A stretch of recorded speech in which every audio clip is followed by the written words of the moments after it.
selamat pagi, hadir lagi kita dengan acara tanya apa saja, yaitu acara diskusi sampai mingguan mengenai topik izin sehari-hari, bekerja sama dengan Kopi dan di Surabaya dan menghadirkan staf dari Rumah Sakit Universitas Erlangga dan RSUD Dr. Sutomo. Dan pada pas minggu ini kita akan membahas dari divisi uroginekologi rekonstruksi, yaitu mengenai overactive bladder, dan alhamdulillah berhasil di tengah-tengah kita. Yang pertama, guru kita sebelumnya yaitu Dr. Hari Paraton, spesialis obstetrik spesialis urologi rekonstruksi, yang akan bertindak sebagai narasumber. Nanti akan dimoderatori oleh Dr. Dimas Adi Putra, MPin, POB. Dan kami persilakan seperti biasa kepada seluruh peserta untuk bisa memanfaatkan diskusi ini selama 1 jam ke depan untuk bisa memberikan layanan yang lebih baik lagi, terutama di bidang uroginekologi rekonstruksi, terutamanya mengenai operative bladder.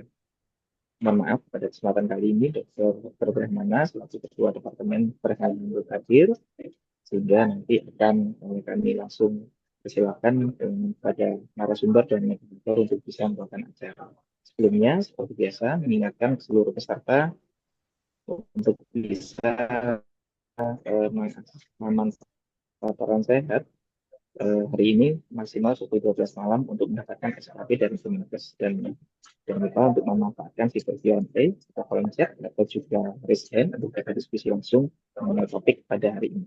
Seperti biasa, kami persilakan untuk di-spare waktu kepada seluruh peserta dan juga kepada Dr. Dimas untuk bisa memulai secara diskusi pada hari ini. Kepada Dr. Dimas, kami persilakan. Baik, terima kasih Dokter Keto. Assalamualaikum warahmatullahi wabarakatuh. Selamat pagi. Pada pagi hari ini kita akan melakukan diskusi rutin mingguan tentang operatif bladder. Suatu kasus yang mungkin kita susah mudah dan memang kasusnya kadang-kadang jarang kita temui juga, dan kita sudah bersama dengan Dokter Maraton, sama tadi seperti baik. Mungkin untuk mempersingkat waktu, saya persilahkan terlebih dahulu Dokter Maraton memaparkan materi. Monggo Dokter. Suaranya di saya kok putus-putus ya, nggak jelas ya, Dimas. Iya dokter, agak kurang jelas. Suaranya Dokter Seto juga tadi putus-putus. Oke, saya lancar tadi dokter. Mohon maaf, ya, saya nggak baik. Saya coba share dulu ya, share slide. Oke, silakan Dokter, sambil ganti.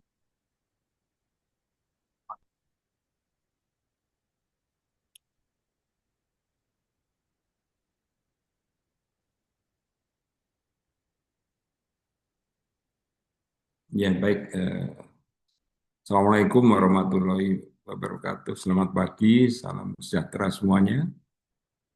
Selamat menjalani ibadah Ramadan yang beragama Islam. Dan salam sehat semuanya untuk teman-teman yang lain. Yang terhormat para senior, guru besar, dan teman-teman semuanya yang aktif dan rajin mengikuti acara Tanya Apa Saja. Kali ini saya senang sekali bisa hadir mendampingi teman-teman semuanya untuk sharing terkait dengan overactive bladder. Jadi ini ada satu gangguan, suatu kondisi pada wanita yang sangat mengganggu kualitas hidup perempuan. Ya.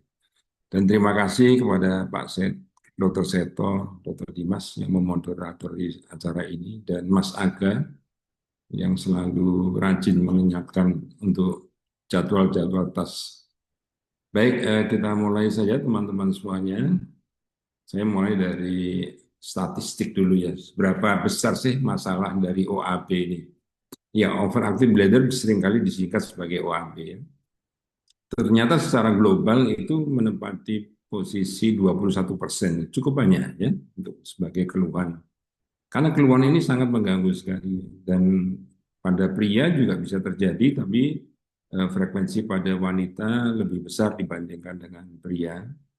Kemudian dia rentang usianya di atas 40, biasanya jarang pada anak-anak muda, pada orang muda.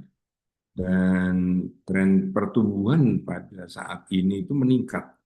Ya, berapa persen saja, dari 18 ke 23%. Ya, karena mungkin pendataannya lebih bagus sehingga ya, ada penambahan populasi yang mengidap OAB. Bagaimana pada ibu hamil ini ada studi yang bagus di Indonesia, di Kota Padang. Ternyata 97% wanita hamil, terutama pada ATERM, itu akan mengalami OAB. Jadi pipis yang nggak bisa ditahan itu. Kemudian pada pasca persalinan itu ada 65% yang akan hilang atau menurun dengan masa nifas dan kemudian 3 bulan postpartum biasanya.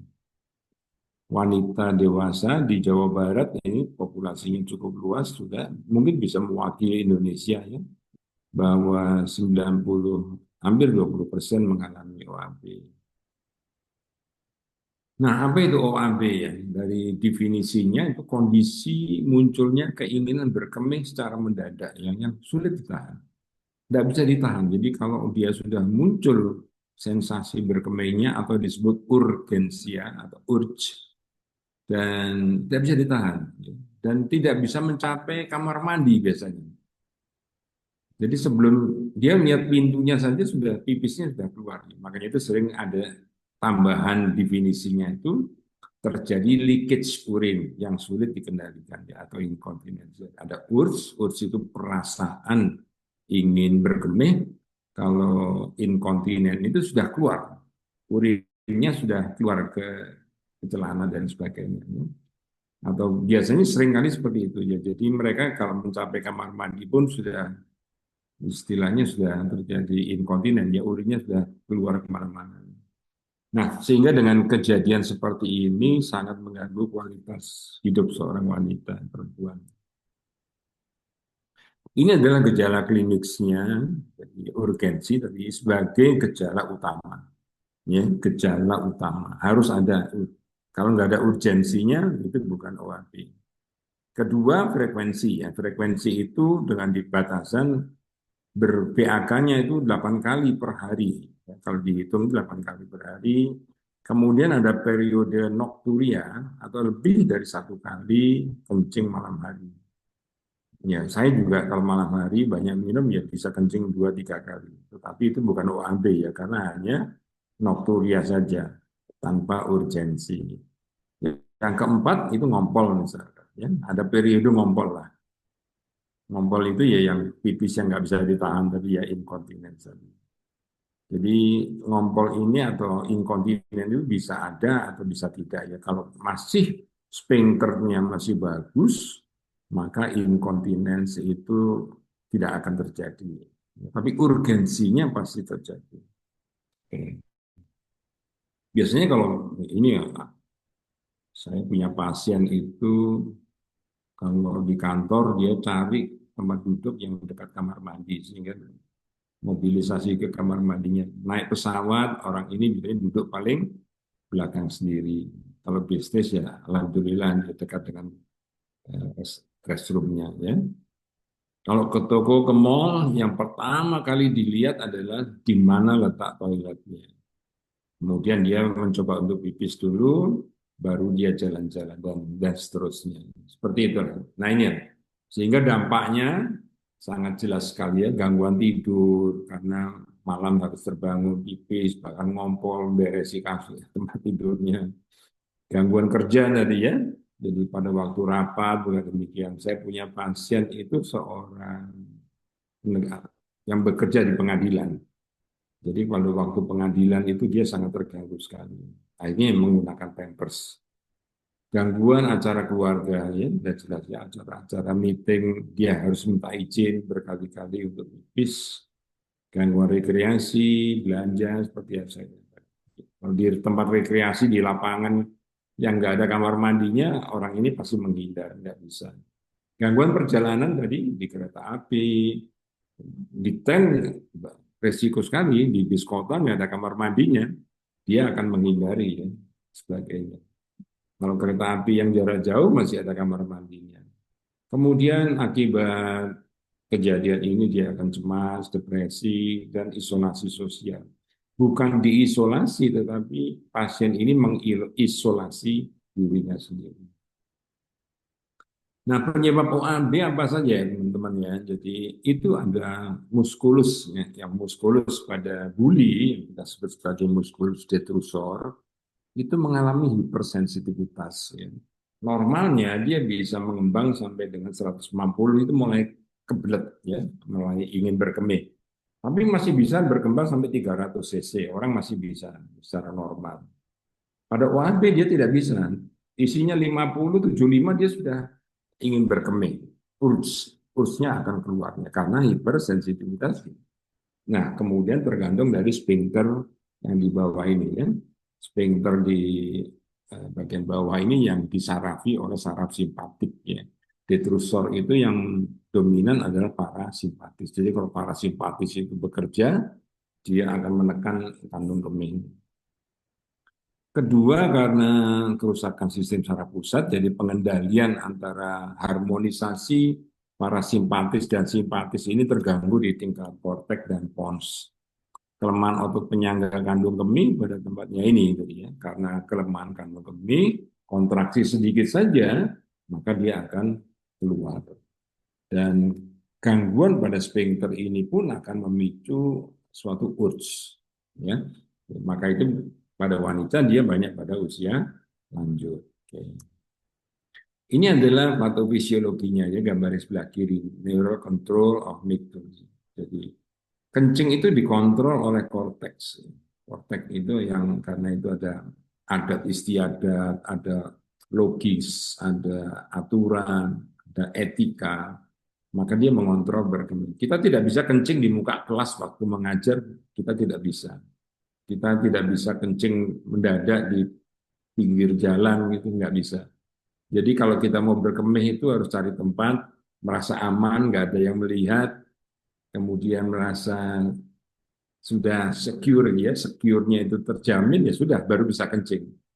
Dan itu korteks yang mengaturnya itu. Jadi ada sopan santun, harus di toilet, cara di toiletnya seperti apa dan sebagainya.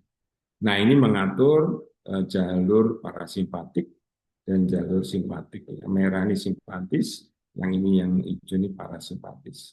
Kalau parasimpatisnya bekerja, kemudian simpatiknya juga bekerja, dia bisa nahan.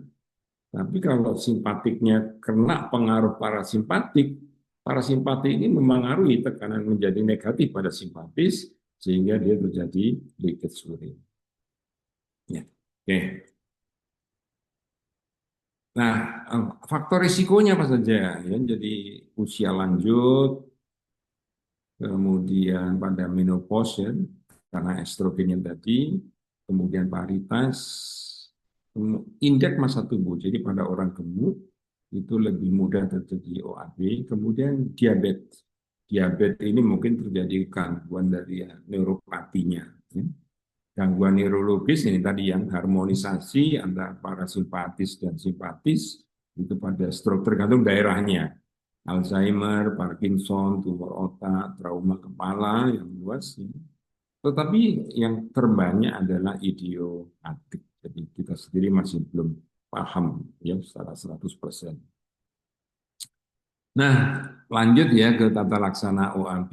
Jadi, nomor satu adalah yang paling penting diagnosis. Baru nanti pengobatannya seperti apa. Jadi ya, diagnosisnya harus tegak dulu.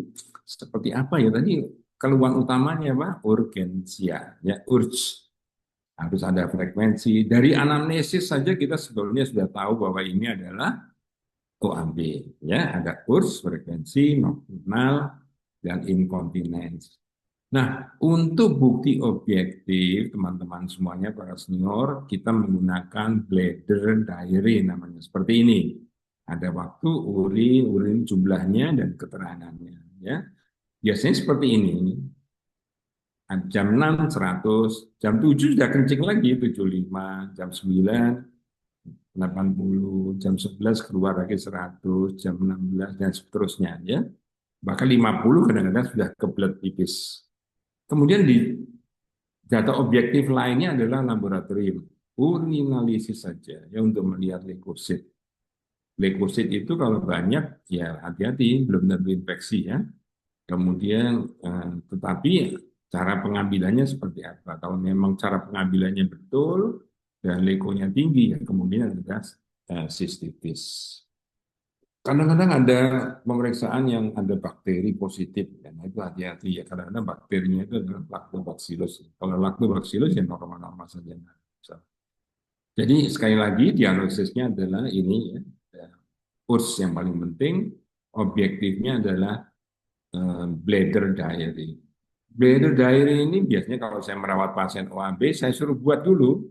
Jadi ini membuat sekencingnya dia. Saat dia pipis dicatat jamnya, dicatat jumlahnya, dan peristiwanya waktu itu sedang apa itu boleh ditambah. Ini sebagai data objektif. Ya, baik. Karena apa, teman-teman semuanya? Karena pengobatan sebagai first line itu terapi perilaku. Perilaku yang apa yang mau kita kendalikan? Bukan perilaku kelakuan orangnya, ya attitude atau itu bukan, atau karakter bukan. Tetapi ini adalah perilaku berkemihnya yang kita akan kendalikan. Latihan dasar panggul boleh mengurangi kafein, ya otomatis ya kafein merangsang urin, manajemen cairan. Jadi minumnya juga harus betul-betul dijaga, jangan terlalu banyak. Kalau minumnya banyak, kencingnya sering ya otomatis. Ya, otomatis. Kemudian kombinasi perilaku dengan anti muskarinik. Kalau ini gagal semua, kita bisa menggunakan terapi invasif. Ya, invasif sudah. Jadi dengan menggunakan injeksi botulinum. Dinding dari buli-bulinya itu diinjeksi dengan botulinum. Maka lumpuh semuanya otot-ototnya. Bisa juga dengan neuromodulasi, sacral nerve stimulasi, atau posterior tibial nerve stimulation. Ini yang diambil adalah feedback mekanismenya. Nah, saya akan menjelaskan yang teman-teman bisa lakukan adalah terapi perilaku. Dan ini manjur sekali. Menurut saya manjur ya. Saya belum ada yang gagal dengan terapi OAB selama ini. Kalau yang penting KIE-nya, karena ini agak lama terapinya, dia memakan waktu yang cukup lama. Jadi seperti ini. Tadi ya data objektifnya kita sudah punya. Pasien ini BAK-nya jam berapa saja. Nah, kemudian terapi perilaku ini kita berlakukan. Jadi pada tahap 1, kita atur waktu berkemihnya. Jam 6, jam 7.30, jam 9, 10. Artinya ini apa? Interval 1 jam 30. Dia pasiennya dipaksa untuk kencing jam 7.30. Kalau dia kebelet misalkan, suruh nahan ya, sekuat mungkin sampai jam 7.30. Kalau jam 7.30 belum ingin PAK, disuruh kencing jam 7.30. Ya. Kemudian 1,5 jam lagi, jam 9. Kebelet nggak kebelet, harus kencing jam 9. Demikian seterusnya sampai jam 21 malam. Ya. Jadi harus kencing. Ini memang dipaksa, jadi otak itu di-reset kembali, perilaku otaknya terhadap berkemihnya itu di-reset kembali, supaya dia punya memori yang bahwa BAK atau mixi itu bisa diatur. Kerjakan ini selama 3 hari. Ya, kalau mereka masih gangguannya masih nggak teratasi, coba sampai hari keempat. Nah, kalau sudah teman-teman semuanya masuk ke tahap 2, ini harus dijelaskan ya secara lengkap pada pasiennya. Sekarang kita undur 2 jam sekali. Jam 6 sampai jam 8, kemudian jam 10, jam 12, jam 22 boleh. Jam 20 mau berhenti boleh. Yang selebihnya malam hari biarkan saja. Mau seperti apa terserah. Tapi yang pada pagi sampai malam ini kita kendalikan betul. Ya, tadi jam 6 harus kencing dulu, jam 8 harus jam 8. Ini sedapat mungkin. Nggak kebelet juga jam 8 harus dikencingkan. Kemudian masuk tahap 3, tiap 3 jam sekali. Nah sekarang sudah berkurang ya. Yang tadi berapa kali? 1, 2, 3, 4, 5, 6, 7, 8, 9, 10, 11. 1, 2, 3, 4, 5, 6, 7, 8, 9. Nah tahap 2 sudah 9 kali. Sekarang tahap 3, pipisnya sudah 6 kali. Mulai turun. Ya. Nah ini perilaku berkemihnya ini yang kita atur. Sekarang tiap 3 jam sekali. Jam 6, jam 9, nanti mundur lagi. Ya. mundur lagi, misalkan 3 jam sekali atau 4 jam sekali kalau bisa. Oke, kalau sudah 4 jam sekali ya sudah, anggaplah itu sudah sembuh. Ya, oke. Nah, pada waktu di tahap 1, teman-teman bisa membantu dengan antimuskarinik. Ya, nggak apa-apa, karena yang kita pengaruhi adalah korteksnya pasien. Antimuskarinik itu dia bisa menahan kencing lebih lama lagi. Oke, nah ini ada obat-obat, ada 2 macam obat OAB, antimuskarinik dan agonis beta 3 atau 3 beta agonis ya. Obat-obat OAB antimuskarinik banyak di pasaran ini di Indonesia banyak. Ini yang saya tulis yang ada di Indonesia aja. Masih ada beberapa ya obat-obatan. Jadi golongannya solifenasin, tautoridin, oxybutinin. Oxybutinin yang paling lama, mungkin sudah nggak ada lagi obatnya. Kemudian yang ini antimuskarinik golongan agonis beta 3 ini. Cara kerjanya ya antimuskarinik ya antikolinergik, jadi bekerja di parasimpatis. Cuman beberapa obat ini ada 2 efek samping yang berbeda teman-teman semuanya. Yang antimuskarinik ini mulutnya kering, ya mulutnya kering, air matanya juga kering, jadi dia seringkali harus membasahi matanya. Kemudian konstipasi, penglihatan kabur, mulut kering ini bisa sulit menelan, sampai sulit menelan. Retensi urin, dispepsia. Ya retensi urin memang yang kita harapkan ya supaya dia tidak sering kencing. Tetapi bisa berlebihan. Maksudnya retensi urin dia harus menggunakan kateter untuk mengeluarkannya. Itu hati-hati dosisnya bisa di-adjust. Efek samping yang 3 beta agonis ini hipertensi, takikardi, palpitasi, sakit kepala sampai dengan seperti perasaan ISK, ya. Infeksi seperti jadi ada frekuensi, urgensi dan sebagainya. Nah, jadi kalau kita harus periksa dulu pasiennya mana yang kita berikan antimuskarinik atau golongan beta agonis. Kalau pasien hipertensi ya kita menggunakan yang muskarinik, antimuskarinik. Cuman yang sangat sensitif sekali memang orangnya nanti haus. Nah, kalau haus ya minum. Cilakanya ini. Kalau minum, pipisnya banyak lagi nanti. Nah, itu jadi hati-hati. Tetapi dengan adjust dose, rasanya kok selama ini saya bisa mengendalikan pasien dengan bagus. Ya. Oke, itu saja yang bisa saya sampaikan pada teman-teman semuanya. Take home message-nya adalah jadi insidensi OAB cukup banyak ya. Dan datanya itu hidden, tersembunyi ya.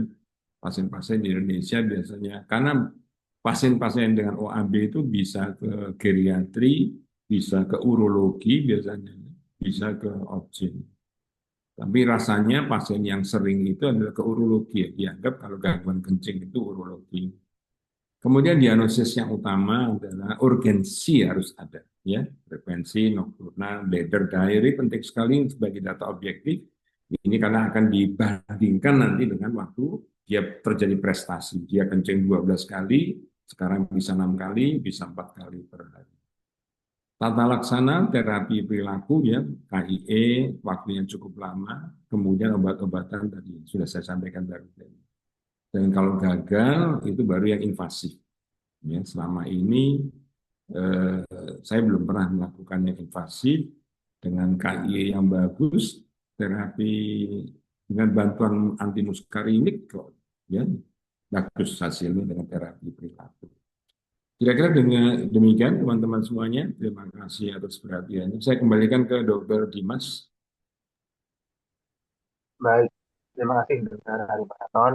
Penjelasannya singkat namun padat informasi seperti itu. Nah, ada satu pertanyaan dok dari Dr. Justru ditanya tahap 1 dilakukan berapa lama, dan tahap 2 dan ya terus nunggu. Silakan Dr. Hari. Ya, ya, baik. Terima kasih Dr. Cucu. Jadi tahap 1, tahap 2, tahap 3 itu masing-masing 4 hari tadi, 3 hari. Ya. Kalau progresnya bagus, kita bisa 3 harian. Tahap 1 3 hari, 3 hari, 3 hari, 3 hari.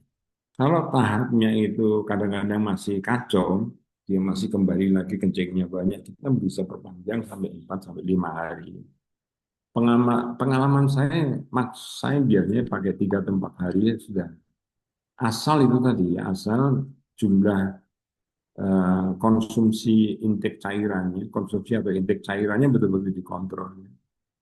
Jadi jumlahnya seperti yang biasa kita. Jadi kalau dia di hawa panas, dan dia boleh minum lebih banyak. Tetapi kalau hawanya dingin, dia bisa mengurangi jumlah. Tergantung juga pekerjaannya, apakah dia berkeringat atau tidak. Itu yang bisa kita atur jumlah eh, minumnya. Pengalaman saya satu pasien yang dia mengeluh ada URS, ada frekuensi. Ya. Ternyata pasien ini perempuan, ya usianya sekitar 40-an, dia membaca suatu brosur ilmiah bahwa ketakutannya terhadap batu ginjal. Sehingga dia minum 8 liter per hari. Pagi sudah minum 2 liter, siang total saya hitung 8 hari. Nah, itu bukan bukan bukan OAMP. Setelah saya perbaiki jumlah minumnya, saya katakan bahwa minum yang banyak juga itu memacu ginjal Anda bekerja dengan lebih keras. Justru Anda akan terjadi kelelahan ginjal. Saya ngomongnya sih gitu ya, kelelahan ginjal dan suatu ketika akan terjadi gangguan ginjal. Untuk mengurangi jumlah minumnya saja tadi. Setelah minumnya diatur kembali ke pola normal, pasiennya sembuh. Jadi hati-hati ya, itu ada di diagnosis bandingnya tadi seperti itu. Banyak sih pasien-pasien yang overhidrasi, jadi kebanyakan minum itu karena ketakutan saudaranya dioperasi batu ginjal dan lain sebagainya. Justru sekarang kalau misalkan air air mengandung kalsiumnya tinggi, makin banyak minum kan makin banyak endapannya, ya. Justru makin mudah terjadi batu ginjal. Jadi itu perlu edukasi ya di bidang ginekologi, uroginekologi saya teman-teman lebih punya waktu untuk melakukan edukasi. Ini ada pertanyaan lagi dari Pak Cucu ya, Dokter Cucu ya. Oh iya, kalau sedang di mall maka tidak bisa diukur volumenya. Apakah ini lebih pada pengaturan waktu kencingnya? Oke, oke, oke. Iya, iya, iya, iya. Jadi ini sedang diterapi tapi mau jalan-jalan ke mall ya. Ya diatur aja Iya lah, benar. perjalanan mallnya seperti apa. Saya pengalaman Pak Cucu, Dokter Cucu, pengalaman dari satu pasien direktur suatu bank swasta ya. Pertama-tama marah-marah. Permintaan saya kan membuat bladder diary ya. Ini mungkin pengalaman juga nanti untuk Dokter Dimas ini yang mendalami uroginekologi ini. Jadi pada tergantung pendekatan kita ini seorang direktris perempuan bank swasta. Ketika saya membuat bladder diary, saya minta bladder, dia marah-marah. Saya ini direktur, disuruh ngukuri kencing itu gimana, dokter? Jadi kadang-kadang ya kita harus temperamen lah ya, temperamen pasien itu berbeda-beda. Kita ya sambil guyon aja ya. Kalau saya guyon gini, nggak apa-apa Bu, kalau Ibu keberatan ya nanti tiap Ibu pipis nanti saya datang ke kantor Ibu saya yang ngukur. Akhirnya pasiennya juga mau ya dan sembuh. Gitu ya kira-kira dari Mas. Ada lagi nih. Iya. Jadi dok, ini ada dari dokter Rita dok. Assalamualaikum dok, materi yang sangat menarik. Ada dua pertanyaan. Nih, pada saat terapi perilaku, bagaimana pola minum? Apakah tidak ditentukan atau bebas? Kemudian pertanyaan kedua, dia ada pengalaman melihat Instagram, ada orang menulis kalau kebelet buang air kecil dan tangan coba bertegas tipis belakang. Ini apakah ada kaitan dengan posterior tibial nerve stimulation dok? Silakan dokter, ada mungkin yang nomor satu. Ya, ya, yang nomor satu ya. Ya, baik Dokter Prita. Dokter Prita ini juga rajin sekali, ya. Rajin mengikuti, rajin mengajar. Ya. Saya senang sekali. Ya. Baik, pertanyaan pertama ini baik sekali. Jadi pada waktu perilaku tadi, termasuk perilaku minumnya juga kita atur. Jadi minumnya sedikit-sedikit tapi sering, bukan 1,5 liter diminum sekali, misalkan ekstrimnya seperti itu ya, bukan. Jadi misalkan siang itu dia tidak aktif, bekerja di tempat dingin, minumnya 1,5 liter sampai pagi sampai sore, itu dibagi dalam porsi kecil-kecil aja. Saya menganjurkan biasanya pakai tumbler atau pakai botol, jadi minum seteguk, seteguk, seteguk ditaruh gitu. Itu lebih, jadi airnya akan terkonsumsi oleh jaringan tubuh dan akan menguap sebagai pernafasan dan sebagai keringat dan sebagainya. Sehingga yang akan didistribusi ke buli-bulinya akan jumlahnya akan lebih sedikit tanpa kita terjadi dehidrasi. Eh, saya pernah jadi kebutuhan minum air normal lah ya tergantung ya. Saya lupa itu berapa cc per kilogram berat badannya. Saya biasanya sih patokannya ya antara sekitar 2 sampai 2,5 liter kalau dalam waktu masa terapi ini dengan aktivitas minimal. Jadi kalau aktivitasnya luar biasa ya monggo diatur saja jumlahnya. Kemudian saya pernah melihat di Real IG menulis bahwa kalau kebelet BAK tidak tertahan, coba gosok-gosok betis belakang. Oke. Ya, jadi ini namanya ada teori ini dokter Berita. Jadi teori ini apa ya saya lupa sih. Kayak tapping itu lihat, kayak tapping. Jadi kalau dia diyakini kan, dengan menggosok itu atau menggosok apa saja sebetulnya ya. Ada yang menekan di darah dada dan sebagainya. Jadi itu dengan sublimasi ya. Jadi meyakinkan bahwa saya bisa menahan, saya bisa menahan, saya bisa menahan, saya bisa menahan. Kalau itu nanti dipengaruhi, itu akan bekerja di korteks, juga akan bisa membantu. Tetapi kan pada OAB itu ada otot detrusornya ini yang bermasalah. Dia hipersensitivitas.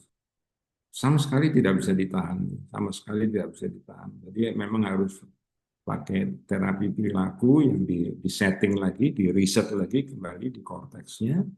Dengan bantuan obat-obatan juga bisa.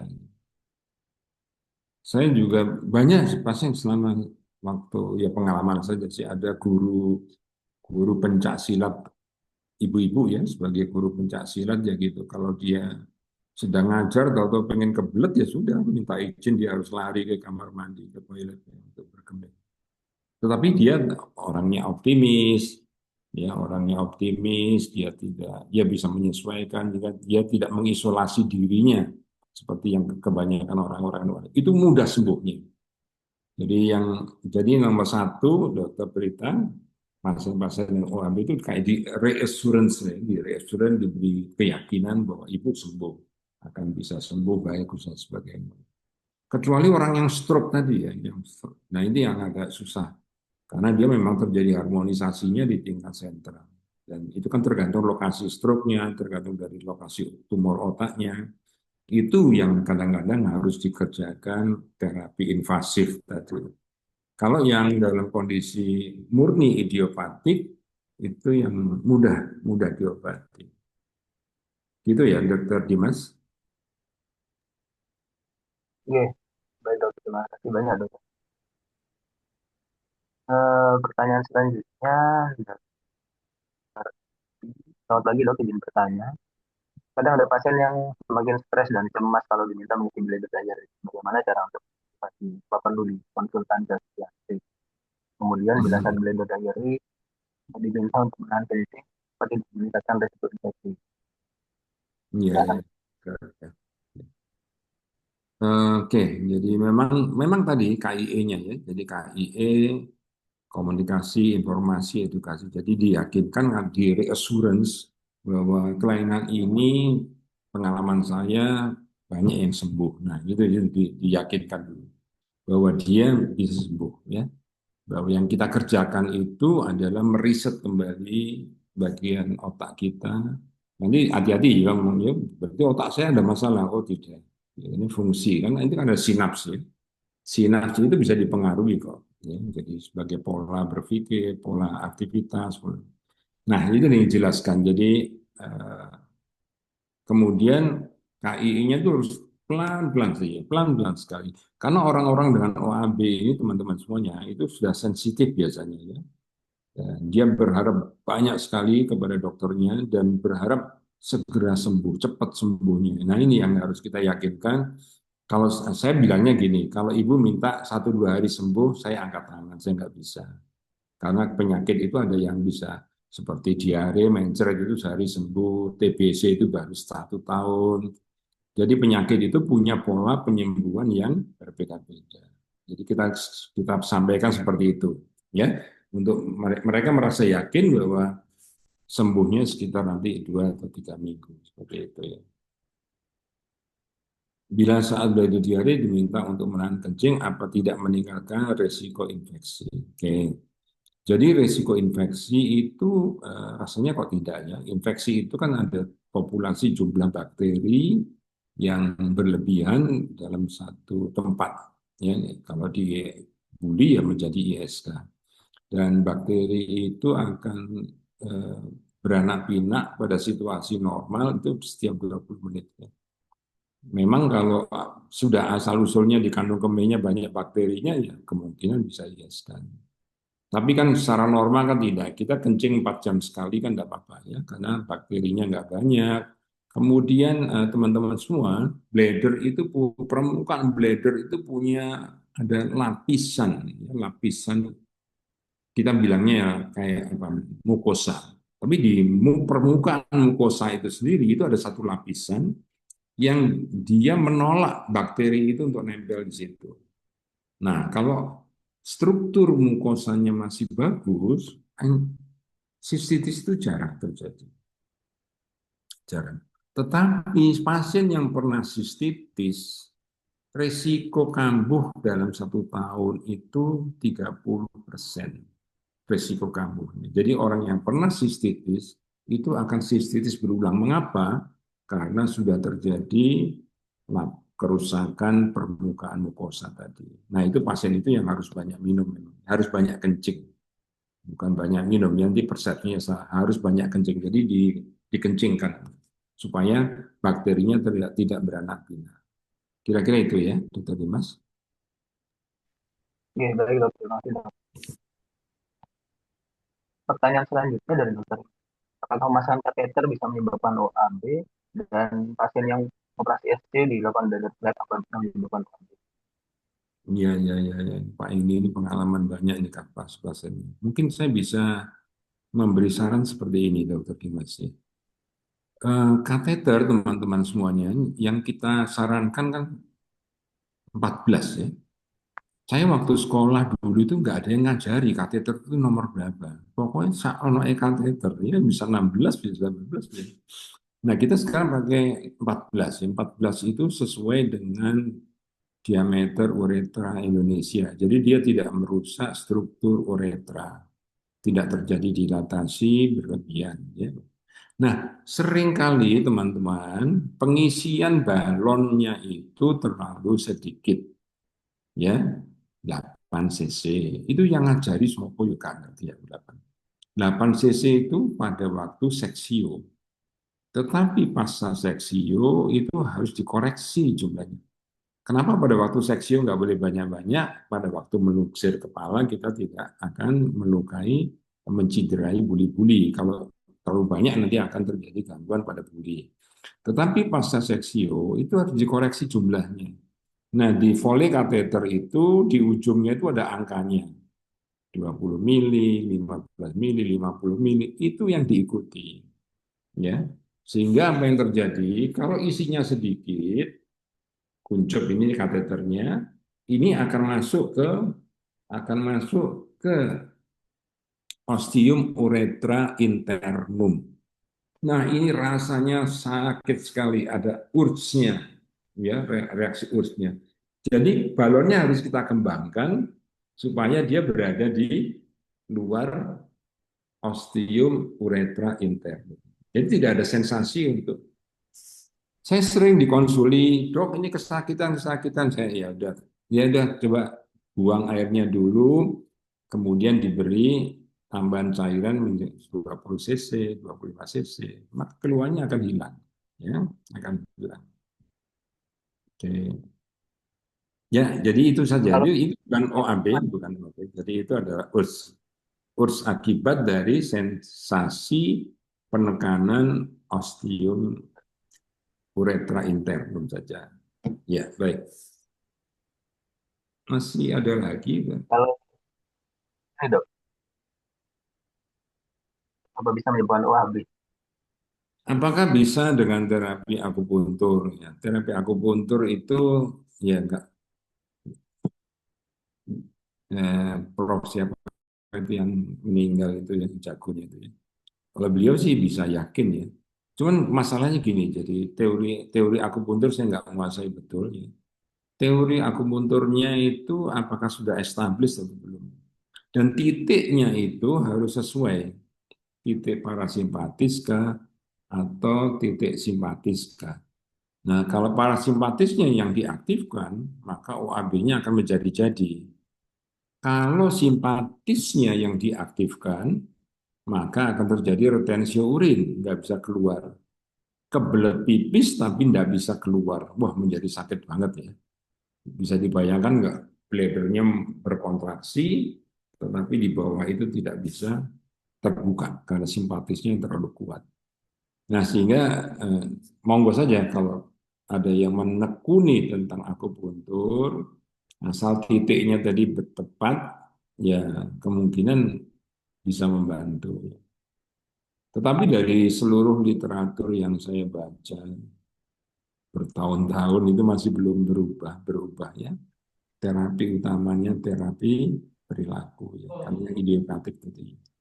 Jadi hanya di riset kembali saja di korteksnya itu bisa kembali. Bisa dengan kombinasi kalau terjadi apa namanya prolap organ panggul itu dengan Kegel ya, itu untuk memperbaiki struktur otot-otot dasar panggul sehingga simpatisnya, sehingga otot-otot penyangga uretranya itu menjadi bagus kembali, sehingga kalau ada urge pun dia masih bisa menahan pipis yang nggak sampai ngompol-ngompol. Gitu ya, dokter Cucu ya. Baik, terima kasih Dokter Hari. Dok, kalau misalnya estrogen topikal ada manfaat, Dok? Estrogen topikalnya. Jadi kalau memang itu OAB pada menopause dengan hipoestrogen, maka pemberian estrogen itu kan memperbaiki kualitas mukosa, kemudian bisa berpengaruh kepada liabilitas dari otot-otot dasar panggul ya. Tetapi kalau hanya single estrogen saja kemungkinan juga nggak akan membantu ya. Jadi itu kalau estrogen ya kita harus dengan Kegel exercise itu untuk memperbaiki otot dasar panggulnya. Tetapi kalau untuk estrogen diminta bekerja pada musculus detrusor, Terus enggak rasanya berguna kok itu ya? masih jauh ya dari Mas ya. Masih jauh ya. Karena memang itu idiopatik ya.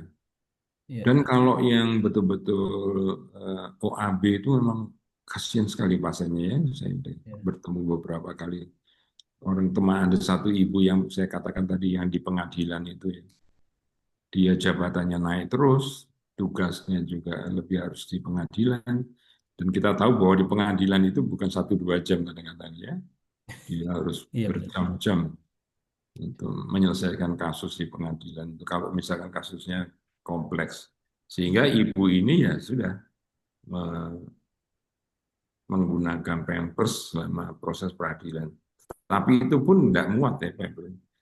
Kemudian dikombinasi dengan puasa, dia tidak minum sama sekali selama proses pengadilan. Tetapi ya sekali lagi menjadi tidak nyaman. Ya.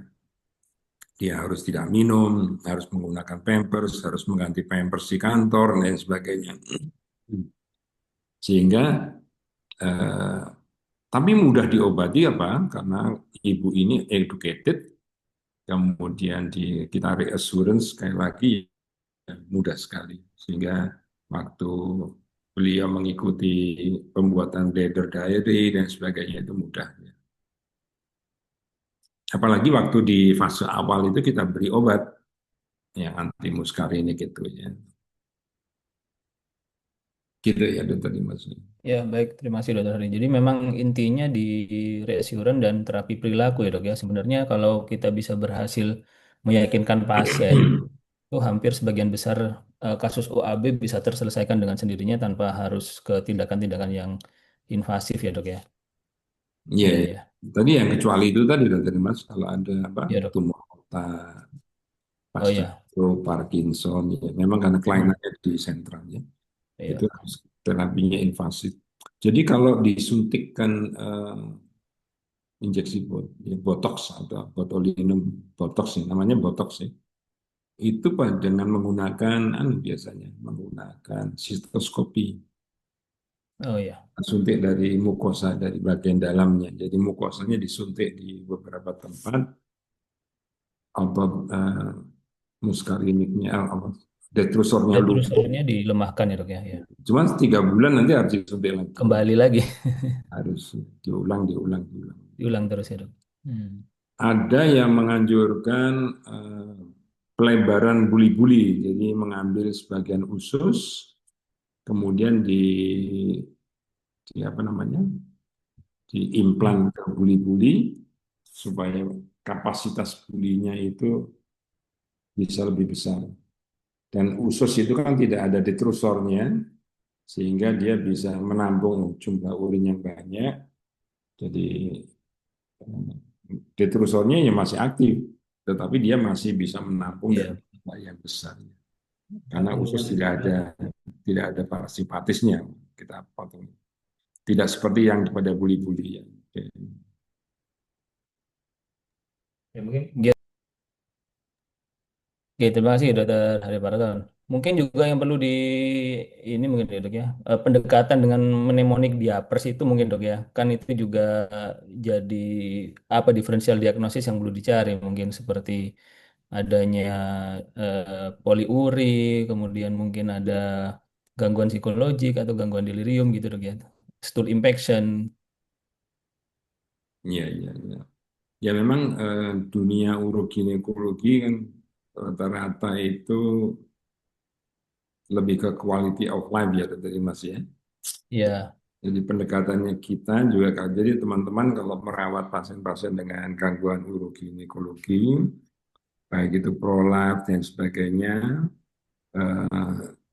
teman-teman harus apa namanya, KIE-nya itu yang harus betul-betul mengarah, kemudian sistematis dan rinci ya, rinci semuanya, semua tentang diagnostik, tentang pemeriksaan yang akan dikerjakan, bahkan sampai dengan terapi-terapinya juga, alternatif terapinya itu harus disampaikan semua, dan let the patient decision. Jadi biarkan pasien yang memilih eh, terapi yang diinginkan seperti apa. Saya juga ya, kalau misalkan ada terapi perilaku, saya bilang dulu bahwa terapi OAB itu macam-macam. Ya, sampai dengan invasif pun saya akan sampaikan dulu. Dan secara statistik terapi perilaku ini yang itu sudah apa namanya dijamin sukses kalau ibu kalau pasiennya memang bisa bekerja sama dengan dokternya. Sehingga pasien itu lebih ke arah edukasi. Jadi informasi yang kita berikan itu sebetulnya sebagian dari edukasi pasien. Nah, cuman kalau memang dari sosial ekonomi yang rendah, cuman saya belum pernah ketemu ya dari pasien yang dari sosial ekonomi yang di bawah rendah itu dengan OAB. Biasanya orang yang mentereng-mentereng namanya iya barangkali benar. akan pikiran deh. Tapi lebih mudah ya, lebih mudah untuk Lebih mudah edukasinya nih dok ya. edukasinya. Termasuk di Iya, iya, iya. uroginekologi, ini ya kita ngisi waktu aja ya nggak apa-apa ya. Di bidang uroginekologi sekarang itu berkembang yang rekonstruksi estetika ya, atau kosmetik.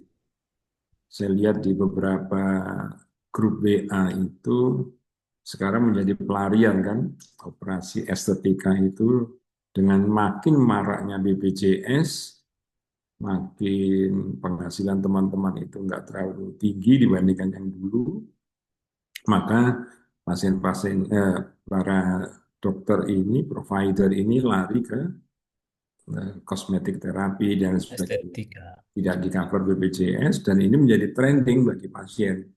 Sehingga para dokter ini bisa mendapat penghasilan yang lebih bagus lagi, pasiennya non BPJS, tetapi memang pasiennya sangat membutuhkan.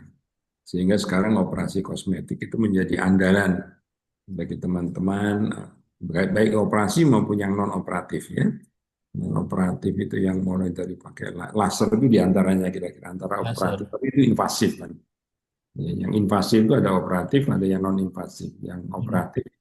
Nah, Operatif. cuman ternyata eh, ada apa namanya misleading. Misleading itu penangkapan yang agak keliru oleh pasien Yang pas ya. terkait dengan promosi. Ini bahayanya. Jadi kalau teman-teman urogen, SPOG melakukan operasi yang katakanlah yang paling simpel saja, vaginoplasti ya. Vaginoplasti. Vaginoplasti kan itu seperti repair apa namanya Seperti episiotomi. perineum. Ya, itu harus hati-hati juga ya. Jadi apakah Iya, yang diinginkan pasien itu seperti apa itu kita harus tahu betul. Ya, iya jangan dok. sampai setelah dioperasi ternyata loh kok gini, saya nggak pengen seperti ini. Maksud saya itu gini loh Iya, dok, iya. nah, tapi kan sudah post operasi. Misalkan jaringannya sudah dipotong itu ya jadi nggak bisa dan sebagainya. Iya, Pasien iya, harus tahu dulu kedudukan anatomi itu seperti apa. Yang kedua, pasien itu harus paham dengan variasi perbedaan anatomi masing-masing. Kemudian dari tampilan dan fungsi itu nggak ada hubungannya dengan itu iya juga betul dok. disampaikan. Ya, Iya tetap ya, mempertimbangkan iya. fungsi yang sebagai yang utama ya dok ya. Dan Iya. kadang-kadang memastikan harapan pasien tidak terlalu tidak terlalu melip bahasa Jawanya. Nggak Khawatir boleh, tidak iya tercapai. itu Iya, hati nggak boleh melip-melip ya. iya, Kadang-kadang bukan pasiennya, tapi suaminya nanti yang komplain. Ya. Suaminya merasa kok lo, iya dok ini kok kelihatannya bagus tapi kok rasanya kok beda. iya. Ya, Hati-hati. Kak. Karena kalau di estetik ginekologi kan harapan pasien yang terlalu tinggi kan menjadi kontraindikasi relatif ya dok ya. Oh, Karena betul. khawatir. Iya. Nah kan kita tidak tahu itu ada iklan-iklan yang di media sosial, Dr. Dimas ya. Dan iklan-iklannya di media sosial itu arahnya ke arah anak muda, bukan orang tua. Pembacanya kan sehingga nanti harapan anak muda itu kan selalu high ekspektasi, ya. Ekspektasinya tinggi Betul. sekali, sedangkan setelah dilakukan repair dan sebagainya ternyata tidak seperti yang diinginkan. Belum lagi kalau terjadi komplikasi, ya. Komplikasi itu juga harus disampaikan, baik itu perdarahan, hematom, gagal sembuh, delay dan sebagainya, penyembuhannya Iya, terlambat dan sebagainya. betul. Iya, iya. Iya. Iya, terima kasih Dokter Hari. Selingan pengingat untuk kita semua terkait hati-hati untuk di bermain di area kosmetik dan estetika. Iya, Mungkin iya. ada pertanyaan lain. Saya persilakan mungkin mau raise hand atau di kolom Q&A. Saya persilakan. Kalau misalnya ada eh, opsi seperti apa ya dok ya? Seperti hmm, eh, apa dok? Saya lupa nama operasinya.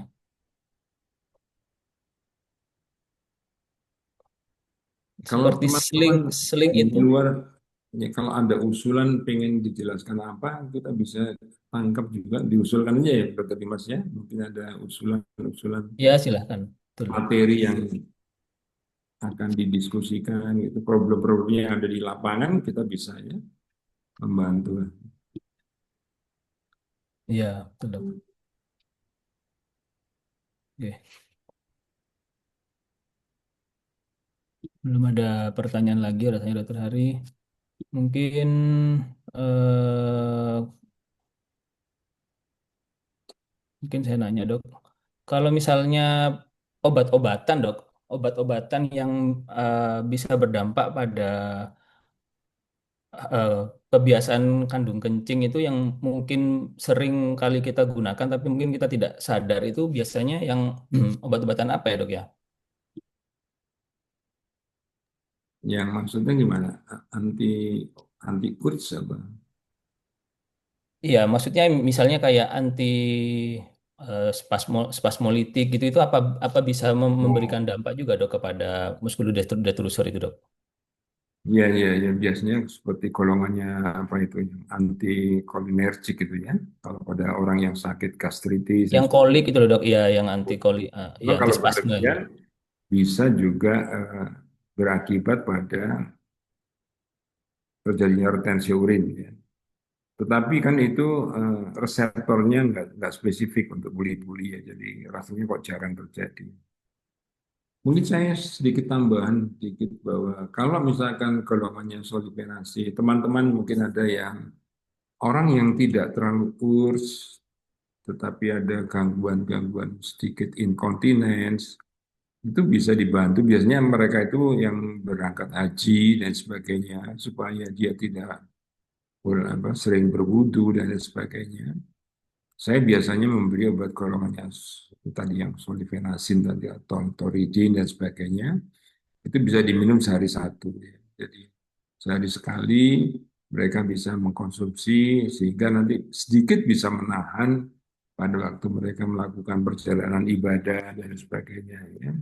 Acara-acara keluarga mungkin orangnya sedang hajat, punya hajat pernikahan dan sebagainya, harus naik panggung dan sebagainya. Itu bisa digunakan kok nggak apa-apa. Asal tahu cara penggunaannya dan tahu dosisnya, biasanya kita berikan separuhnya saja. Kalau 2 kali 1 kita kasih sekali sehari saja. Biasanya banyak membantu ya. Pengalaman dengan pasien yang sering berumroh itu mereka ketagihan. Dok, saya minta obatnya yang bisa nahan pipis. Solifenasin ya, Dok. Ya, karena ya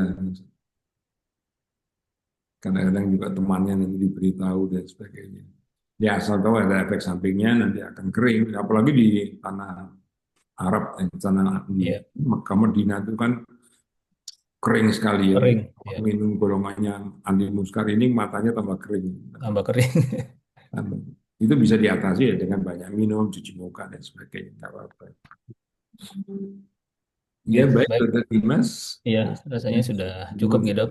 Semuanya. Sudah tidak ada pertanyaan lagi. Baik, izin saya Ya, sampaikan mungkin sedikit resume sebelum nanti Dokter Hari menyampaikan pesan-pesan ya. terakhir.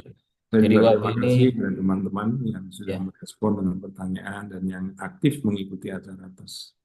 Yes, silakan Dr. Dimas. ya baik. Jadi OAB ini cukup banyak di kita dan kita tentu perlu melakukan deteksi dini karena bagaimanapun akan berpengaruh pada kualitas hidup seorang perempuan. Dan tata laksananya yang paling utama tadi adalah meyakinkan dengan bladder training, dengan reassurance, itu bisa menyelesaikan eh, kasus pada sebagian besar kasus OAB. Selain nanti akan melanjutkan atau dikombinasi dengan terapi-terapi farmakologik lainnya. Baik, saya kira cukup sekian dari kami. Mungkin Dokter Hari ada yang terakhir, Dok. Saya silakan, Dok. Sudah, terima kasih. Sudah, gitu, Dok. Oke. Baik, kalau begitu terima kasih. Saya Oke, cukupkan, saya salam kembalikan ke sehat semuanya. Dokter Seto, Mas, Matunun, Seto, Dokter Hari, Dokter Seto. Rangkuman. Oke, terima kasih Dokter Dimas, Dokter Hari. Sudah semua pertanyaan sudah dijawab. Jadi nanti terima kasih sudah diskusi masa 1 jam ke depan. Nanti kita akan bertemu lagi di Tanya Apa Saja setiap hari Rabu pukul 9 hingga pukul 11 untuk menyampaikan topik layanan izin sehari-hari. Dan kita akhiri. Terima kasih. Assalamualaikum warahmatullahi wabarakatuh. Matur nuwun Dokter Hari Parakom, Salam. Dokter Dimas, Matur nuwun, Matur Dok. Matur nuwun, Dokter Hari. Sudah, sudah.